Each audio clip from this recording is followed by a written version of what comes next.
کوئی حکومتی کارندہ کسی کا ذاتی ملازم نہیں۔ جو اسے تنخواہ ملتی ہے اور مراحت ملتی ہیں، ان کے بدلے میں وہ حکومت کی وہ ذمہ داریاں پوری کرتا ہے جو اس کو دی گئی ہوتی ہیں۔ اس طریقہ کار میں کوئی کسی کا ذاتی ملازم نہیں بن جاتا۔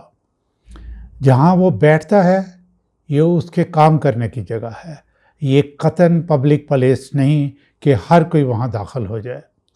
گاڑی اسے اس کے عہدے اور جو کام کی نوعیت ہے اس کے حساب سے ملتی ہے تاکہ وہ اپنی ذمہ داریاں نبھا سکے۔